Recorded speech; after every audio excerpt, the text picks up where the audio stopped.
Tim, I don't think Donald Trump knows at this point if his strike on Iran was successful or what success means. All he knows is he wants to be his own personal cheerleader, and he wants everyone else in MAGA to do the same. He wants them to fall in line. They're the cultists. That's the expectation. But Lindsey Graham this morning in an interview with ABC broke with what Lindsey Graham is usually always doing, which is sucking up to Donald Trump. Washing his balls. I think that's an apt description of it. I'm not allowed to say that on MSNBC. You are allowed to say that here, though. And he is very clearly pissing Donald Trump off. And we can see that with what Trump was asked about by Maria Bartiromo this morning.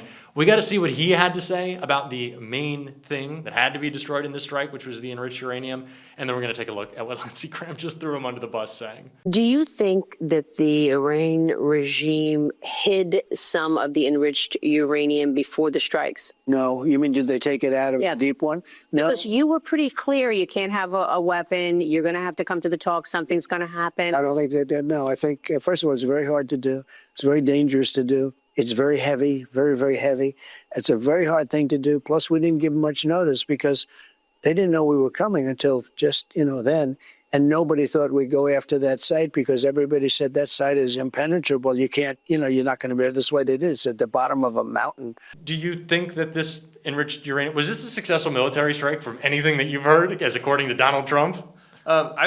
I think the right answer to that question is I don't know. We don't know yet. There was a DIA assessment. There's been Israel assessments that talked about how successful it was or wasn't.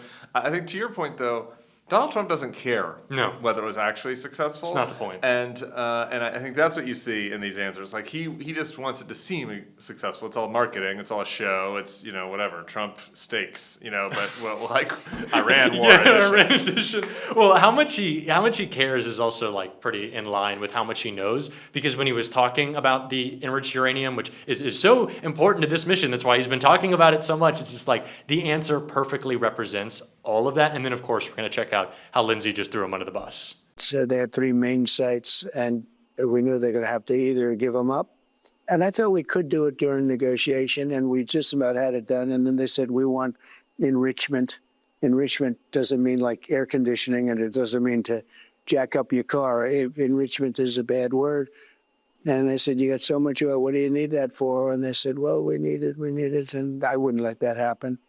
I think people wouldn't have understood it if I allowed that to happen. So we had a 60-day talk, and that delayed them a lot. And then we said, let's go at it. I don't think he has ever articulated a single thought of substance that you could take away anything positive from. It's just idiocy nonstop. But what actually was substantive, surprisingly, is when Lindsey Graham was asked this question, well, Lindsey, this is the key component of the strike. What happened to the uranium? His answer was not what Donald Trump wanted. But what about the uranium? Where is that? So the 900 pounds? Yeah. I don't know if it's at the bottom of Fordo or some other site, but it's still out there. But here's the big point for me. And does that concern you? Is that definitely. Operation Midnight Hammer was a tremendous military success. It set the program back, I think, a couple of years. But the question for the world, does the regime still desire to make a nuclear weapon? The answer is yes.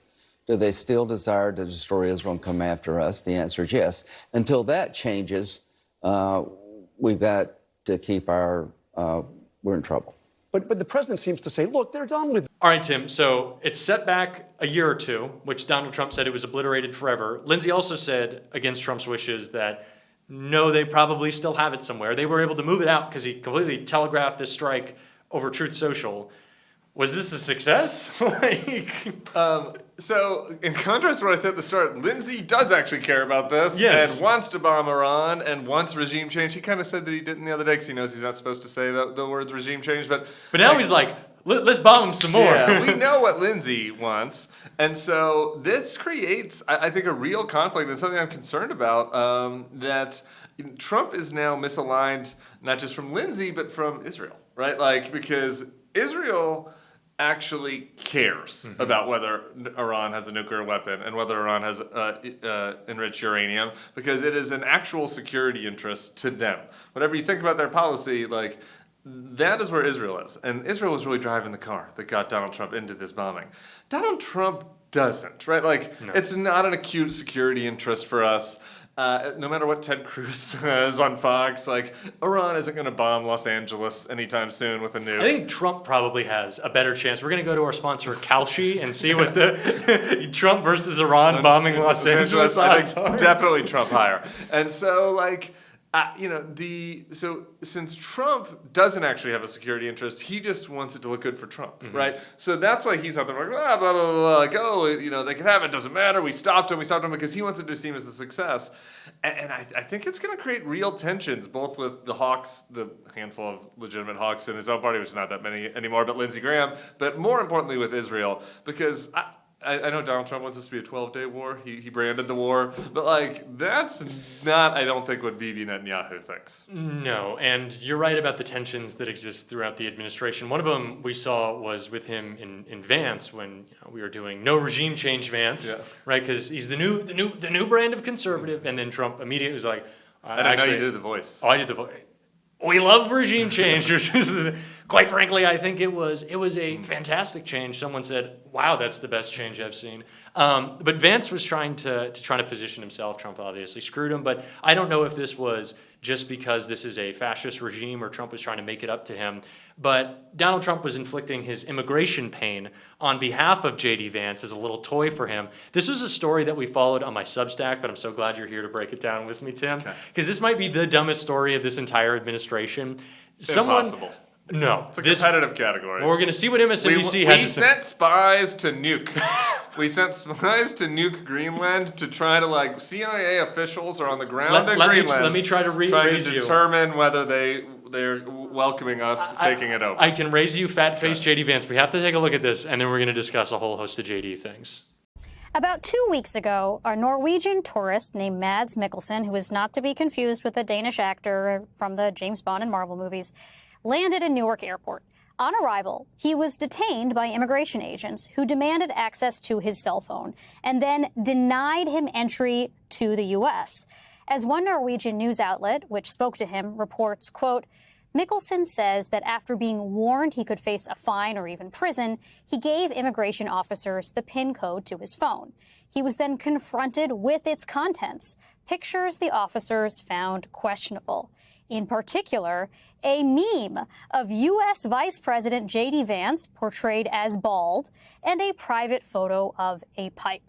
Specifically, Mikkelsen says the immigration officials objected to this viral meme of the vice president depicting him as a bald baby. So this is a guy in J.D. Vance, I think quite literally built his entire political career exclusively talking about the finger wagging down at. Yeah. Right? It's like, don't talk down to me. Oh, the libs are so mean.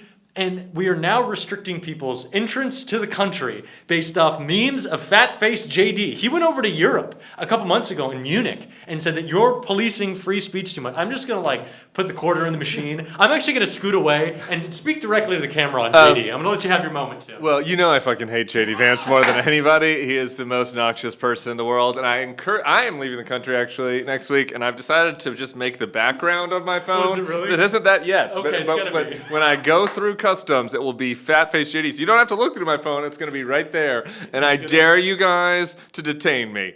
I dare you to detain me. We'll see how that goes. It is still a free country for now. Look, the hypocrisy about the Germany stuff is so crazy. The thing that actually bugs me, because the hypocrisy stuff is so obvious and so fucking stupid, it's hard to even get mad about. The thing that bugs me is J.D. Vance goes to the Vatican, and he sits down with Ross Douthat. Oh, and this wasn't when he killed the Pope. No, the second time.